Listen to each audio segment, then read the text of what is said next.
224, take one, camera's A and B, A mark. B mark. Okay. Thank you.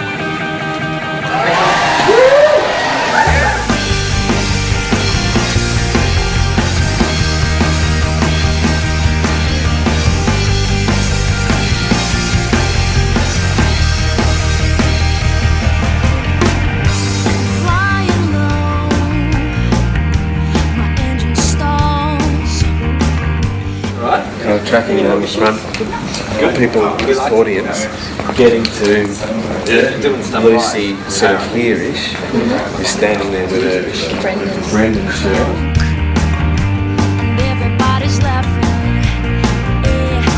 Lucy disappears into the crowd. The first thing was we were looking for a project that was low budget, and Max Dan and myself had been writing a play called The Sunset Six, which was about a cover band that go to rehearse every Wednesday. And I showed Don the script, and he went, "This is a good idea for a feature, a low budget feature, because it's set in one location." I took the play script out of the bottom drawer, and Max and I started to rework it and rework the characters, and took till probably October before we had a draft that we were both happy with. And along the way, Don had a lot of input and the actors had a lot of input, and we created something that was quite new out of what the original play was. I think a lot of the style that Jeremy and I wanted was for it to have some energy, because there's a lot of people talking and standing still for a lot of time. So firstly I thought I'll shoot the whole thing handheld, and a lot of tracking, a lot of handheld, all that kind of stuff. I think after day one on the shoot I decided that was a really bad idea. So day one is all handheld, and then it just switches very quickly and silently to all on the track or all on the sticks, and that is because of the set. Basically you've got a set that has a horizon line which either sits in the middle of people's heads or slightly above their heads. So if you're handheld, you've just got an honesty meter there constantly. And it was quite difficult because we're at a place where we're 2 weeks out from shooting, and when we lost our first location. So it was coming up to Christmas, and we needed a club to shoot in for 3 weeks that no one else was in. At that time of the year, it was like almost impossible to find somewhere that was available and didn't have other bookings, So we were almost stitched up. But we found the Lithuanian club, and they were really beautiful, and they sort of welcomed us into this incredible building, and thanks to them, really, we were able to shoot the film. And I think the other big thing was like how to keep the room fresh, and each corner of the room kind of presents a different look. We wanted in the beginning for it to always feel like that was their home, like this is a place where these really different kind of people come, and they all come together in that place. It had to feel really warm and kind of like inviting. So basically in terms of lighting style, what I ended up coming up with Laurie the gaffer, after we found out that this new location had a really low ceiling, so no lighting from above anymore, was bouncing sort of 1 and 2K lights against sheets of muslin to give a really nice soft kind of warm wrap bounce on either side, which we basically just move around the set depending on what shot we're doing. So basically the style, went out the window, and then all got decided once we saw the new set. Casting the film for me wasn't that difficult, because with my background as an actor, I have a lot of friends that are actors, and as I was writing it, there was definitely people that I had in mind for various roles that I thought, for example, Susan, I always had Rachel Tidd in mind for Susan, because there's just something about Rachel that it lends herself to the character. Greg Stone is a good friend of mine, and I think one of Australia's best actors, and I really wanted him for Riff because I just knew he'd be able to create something really special with the role.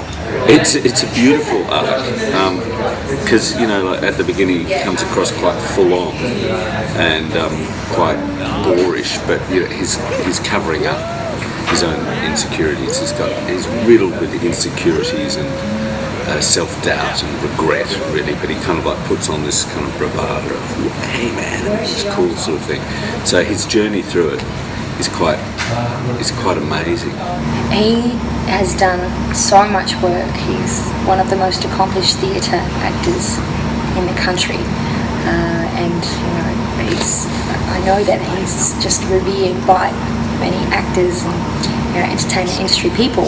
So when I came onto the set and I was like, "Oh, you're working with Greg Stone," I was like, "Oh." When I first read the script, I found the Riff thing all a bit, I don't know how you're going to like him. Like, he's one of those characters you think he could be just so sleazy and so old and grotty. But Greg just brings that lovableness to him that you just feel so sorry for him. And he's so, I don't know, just love him. And he keeps apologising to me between takes, going, "I'm sorry, my character's so mean to you." And he keeps saying to me, "You say really mean things to me." I'm like, "It's not my fault. I'm just doing what I'm told." Jamie is the kind of actor that you just know will come up with something brilliant in the take.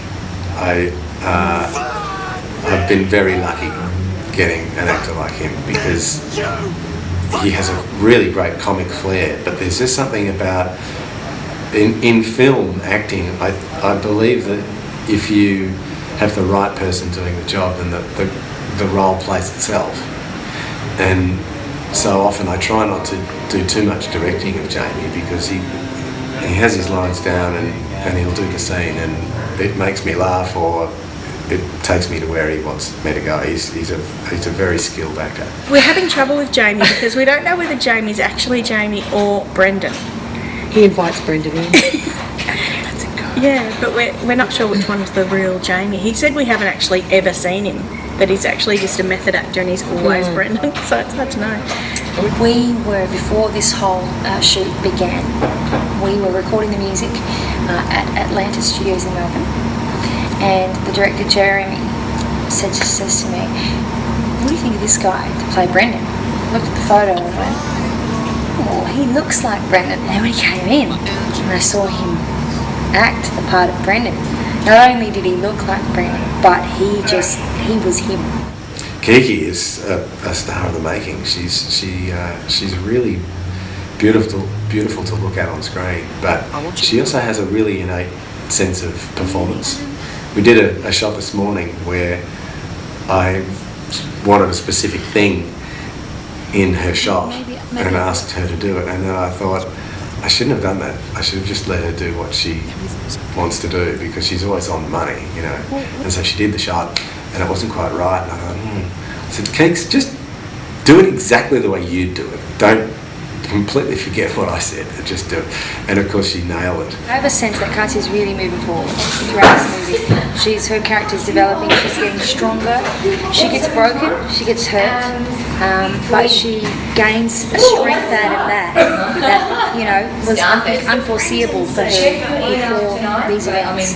Well, Rachel is just so genuine, she's a beautiful, genuine actor and has a lot of experience. There's something about Rachel that is just right for Susan. There's just in her performance, she's very open and there's a great vulnerability about her.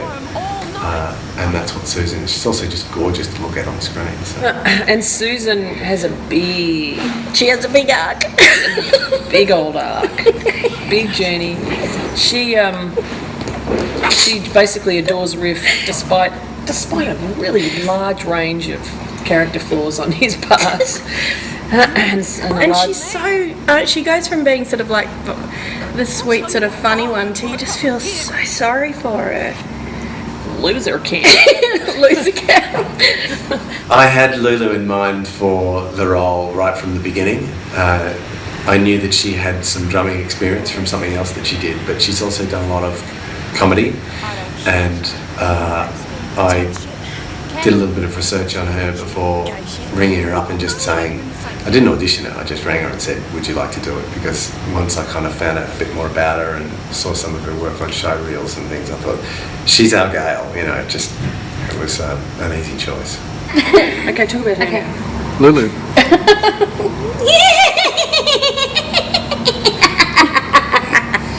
Well, He came on board the film in a strange way because, first of all, he played the bass on the actual tracks in the film. He's part of Adam 12, the band that is the Sunset Six band. And so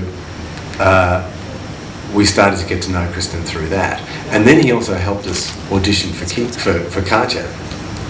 So I was watching him and I was thinking, you know what? This guy would be really good as Adam.